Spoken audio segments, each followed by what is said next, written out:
Assalamualaikum warahmatullahi wabarakatuh. Selamat datang Sobat Nalar di Nalar Santri Amsilati. Santri menalar, dunia mendengar. Hari ini kita akan membahas satu tema yang sering dianggap sederhana. Padahal sesungguhnya ia menentukan arah masa depan. Bukan hanya bagi individu, tapi juga bagi peradaban. Sebuah pilihan yang oleh sebagian orang itu disebut tradisional. Padahal justru di sanalah modernitas sejati itu hidup. Karena di sana manusia dididik berpikir visioner, bukan hanya tentang masa depan dunia, tapi tentang kehidupan tanpa akhir setelah kematian. Yaps, mondok. Lalu muncul pertanyaan-pertanyaan yang sering kita dengar. Kenapa sih harus mondok? Apakah mondok masih relevan di zaman yang serba cepat, serba instan, dan serba digital ini? Atau jangan-jangan justru disinilah letak kearifan yang mulai kita tinggalkan. Tempat di mana akal diasah, hati dibentuk, dan peradaban dijaga. Gue berani bilang kita udah gak butuh lagi namanya pesantren. Ini di luar pembicaraan soal pesantren tambah, tapi pesantren yang menurun.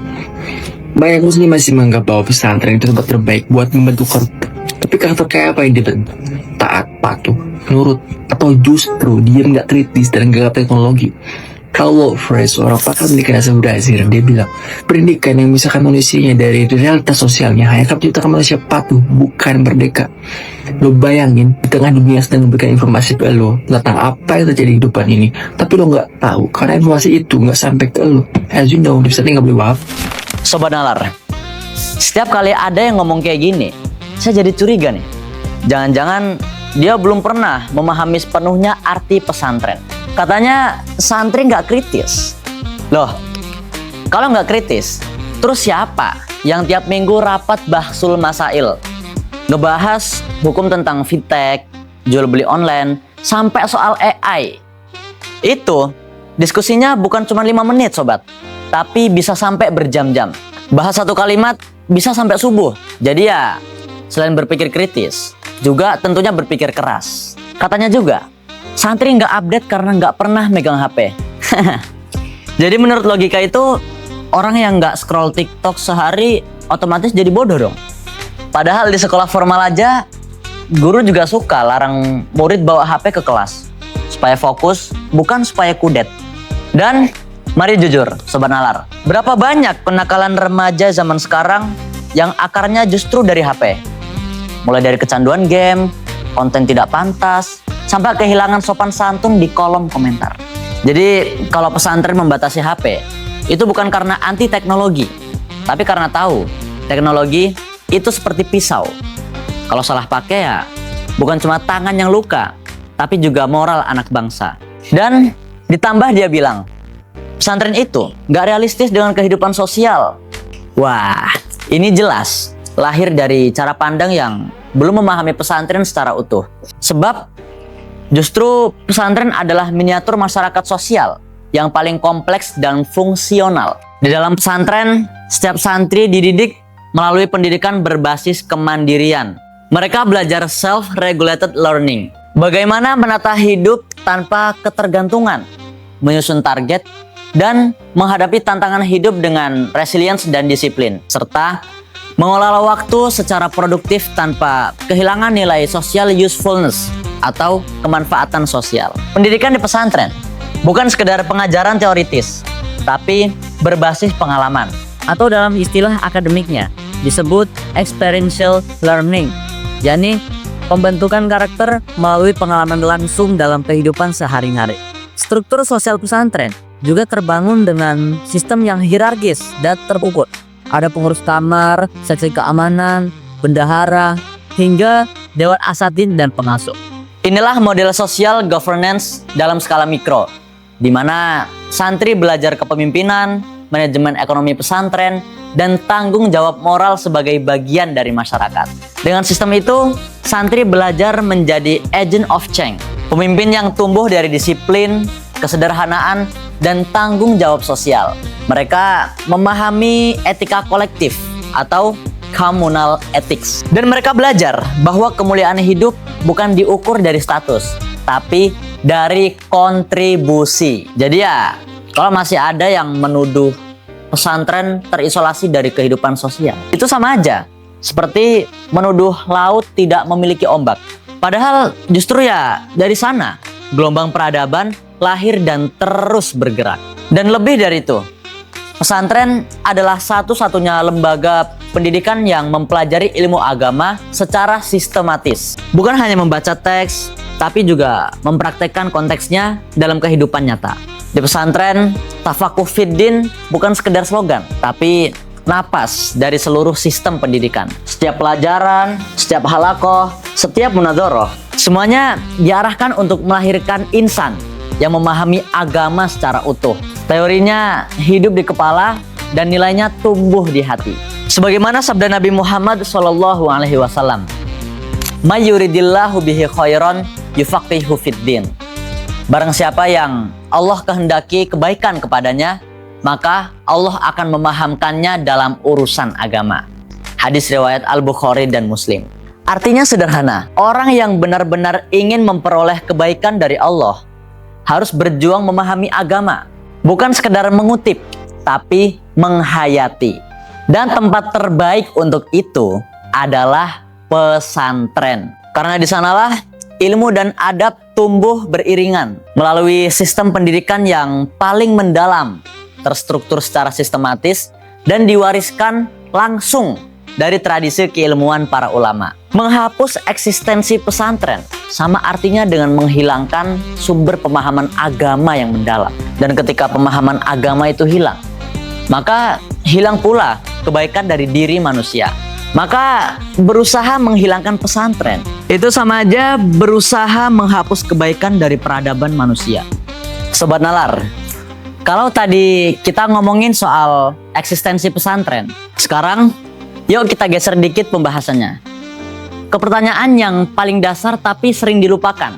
Sebenarnya, buat apa sih pesantren itu ada? Jawabannya nggak rumit, tapi dalam banget. Pesantren itu dibangun buat mencetak manusia yang visioner dunia dan akhirat. Ya, visioner sejati yang tak gagap akan adaptif zaman. Namun, juga tak melupa akan visi utama yang lebih jauh dari sekedar kehidupan dunia, yakni kehidupan akhirat. Jadi bukan hanya yang cuma bisa bikin roadmap karir 5 tahun ke depan, melainkan yang paham mau kemana arah hidupnya setelah dunia tutup buku.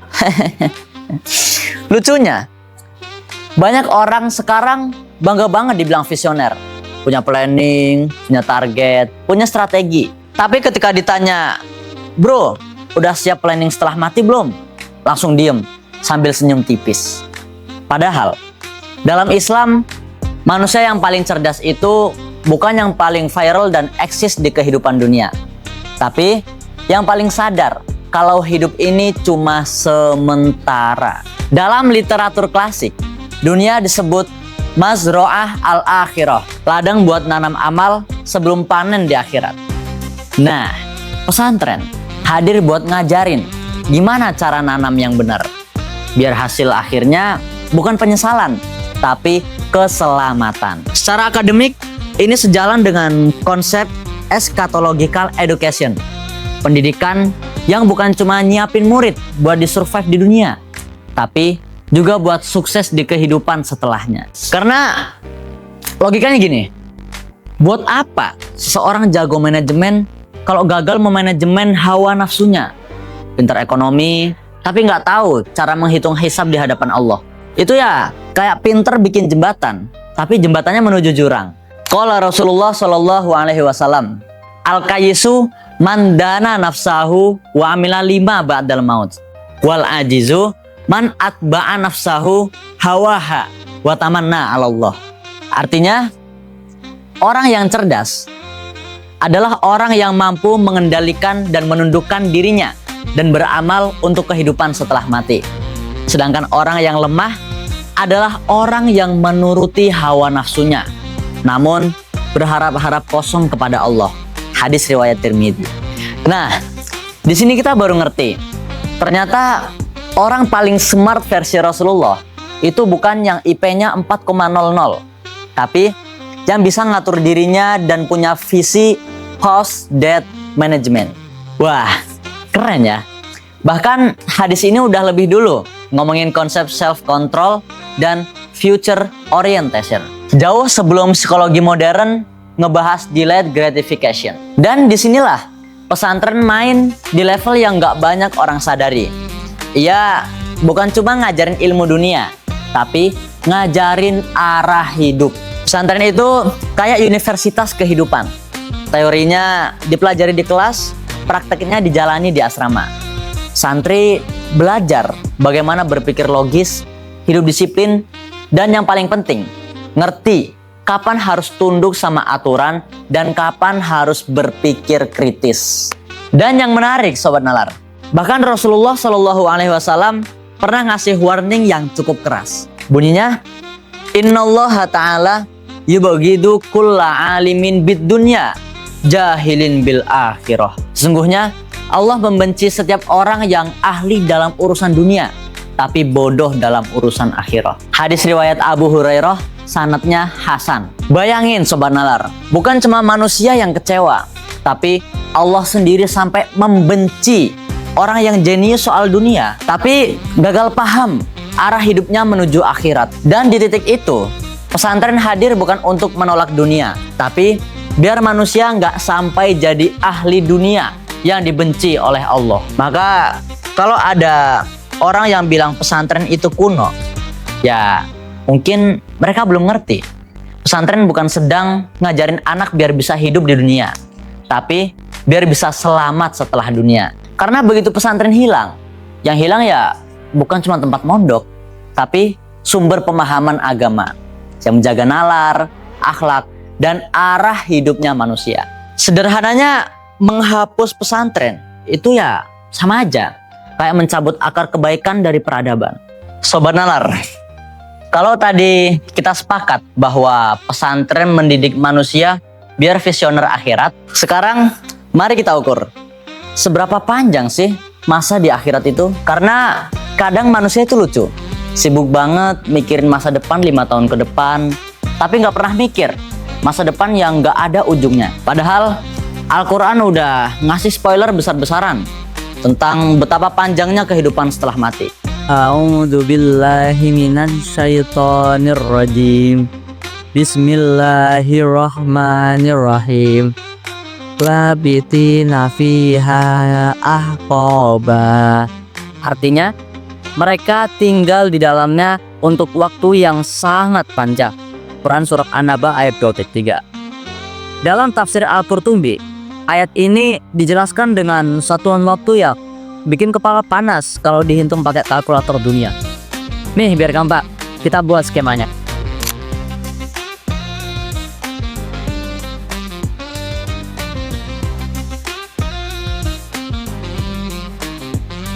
Bayangkan Sobat Nalar, hidup di dunia 70 tahun, itu bahkan belum seujung debu dari satu kharif di akhirat. Jadi ya, kalau masih ada yang bilang, ngapain mondok, mending fokus cari dunia dulu. Mungkin perlu di-refresh dulu kalkulatornya. Karena investasi pesantren itu bukan cuma buat 5 tahun ke depan, tapi buat 2 miliar tahun yang gak bakalan habis. Makanya, pesantren itu tempat ngelatih manusia biar ngerti skala prioritas hidup. Di luar sana, orang sibuk ngejar career path, sementara santri belajar path to eternity. Dunia cuma halte sementara, akhirat terminal abadi. Dan tugas pesantren adalah ngajarin kita biar nggak salah turun di tengah jalan. Maka menghapus pesantren sama artinya memutus jalur menuju pemahaman agama yang paling mendalam. Dan ya, kalau pemahaman agama itu hilang, hilanglah kebaikan dari diri manusia. Sederhananya, ya berusaha menyingkirkan pesantren itu sama aja dengan berusaha menyingkirkan kebaikan dari peradaban. Sobat Nalar, kalau bicara pesantren, jangan bayangkan tempat yang jauh dari kehidupan sosial. Pesantren itu bukan ruang isolasi, tapi laboratorium kehidupan. Tempat di mana nilai-nilai agama, sosial, dan tanggung jawab diuji dalam realitas paling konkret. Sejak awal, santri dididik dalam sistem value-based education. Pendidikan berbasis nilai, bukan sekedar hafalan. Mereka belajar self-regulated learning, mengelola waktu tanpa pengawasan, belajar social responsibility dengan mengemban amanah, jadi bendahara kamar, urus dapur, seksi kebersihan, atau pengajar adik kelas. Dari situlah lahir leadership awareness, kesadaran memimpin dan melayani dalam waktu yang sama. Jadi ya, kalau ada yang bilang santri itu hidupnya diatur, ya memang. Tapi justru disitulah letak pendidikannya. Karena dari keteraturan lahir kemandirian. Di luar pesantren banyak yang bebas tapi ya kebingungan. Di pesantren santri teratur tapi justru menemukan makna kebebasan yang sejati. Bebas dari ego, bebas dari kemalasan, dan bebas dari hidup yang tanpa arah. Dan setelah lulus, santri nggak berhenti jadi pembelajar. Mereka jadi penggerak masyarakat yang ajar ngaji, jadi imam, mendirikan madrasah, bahkan memimpin lembaga sosial. Mereka membawa sosial kapital yang langka, yakni keikhlasan, kesabaran, dan tanggung jawab moral publik. Kalau masyarakat itu tubuh, maka santri adalah sistem imunnya, menjaga agar moralitas sosial tidak lumpuh. Jadi intinya, pesantren hadir untuk menjaga ketenangan dan keselamatan bangsa. Seperti yang disabdakan Nabi Muhammad SAW. Innallaha la yuslihu bisolahir rajuli waladahu wa walada waladihi wa ahla duwairatihi wa duwairatin haulahu wala yazaluna fi hifdillah madama fihim. Berkat kesolehan seseorang, Allah sungguh menjaga anaknya, cucunya, anggota keluarganya, dan tetangga-tetangga di sekitarnya. Mereka senantiasa berada dalam penjagaan Allah selama orang soleh itu masih hidup di antara mereka. Bayangkan Sobat Nalar, satu orang soleh aja bisa jadi sebab Allah menjaga satu lingkungan. Lalu bagaimana kalau ribuan santri yang dididik dalam kesolehan, keikhlasan, dan tanggung jawab sosial? Makanya nggak heran kalau pesantren disebut benteng moral bangsa. Karena dari sinilah lahir generasi yang menjaga bukan hanya dirinya, tapi juga orang-orang di sekitarnya. Dan di lingkup keluarga, kesolehan santri bukan berhenti di dirinya. Ia jadi amal jariyah bagi orang tua, doa yang terus mengalir bahkan setelah dunia menutup mata. Ketika harta dan jabatan berhenti di liang kubur, doa anak soleh tetap berjalan di hadapan Allah. Sobat Nalar, dari seluruh pembahasan hari ini, kita bisa simpulkan satu hal sederhana tapi besar, bahwa pesantren adalah lembaga yang memiliki sistem pendidikan yang paling terstruktur dalam menjaga kesolehan bangsa. Karena dari kesolehan itulah lahir keberkahan. Sebagaimana sabda Nabi Muhammad SAW, bahwa orang soleh bisa jadi sebab Allah menjaga keluarganya, tetangganya, bahkan lingkungannya.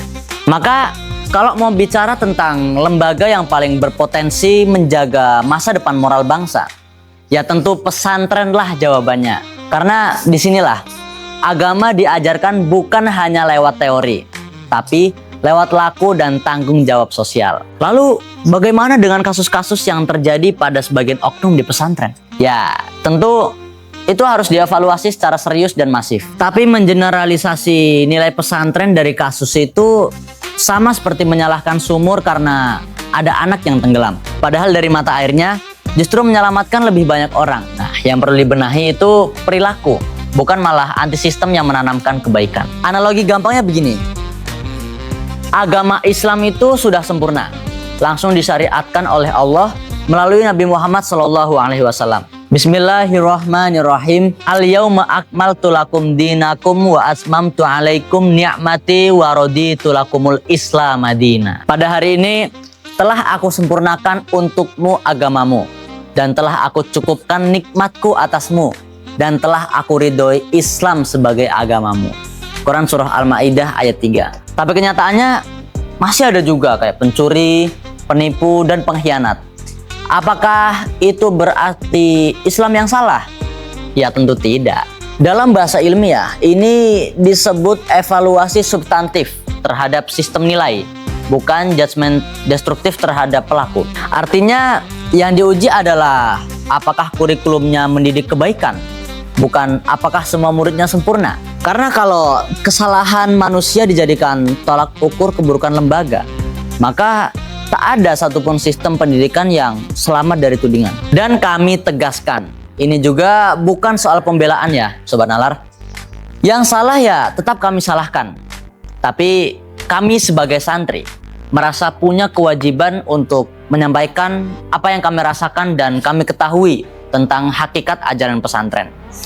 Bahwa di balik sorban dan sarung ada proses panjang mendidik manusia menjadi soleh, bertanggung jawab, dan mencintai kebaikan. Sampai jumpa di episode berikutnya. Nalar Santri Amsilati, santri menalar, dunia mendengar. Wassalamualaikum warahmatullahi wabarakatuh.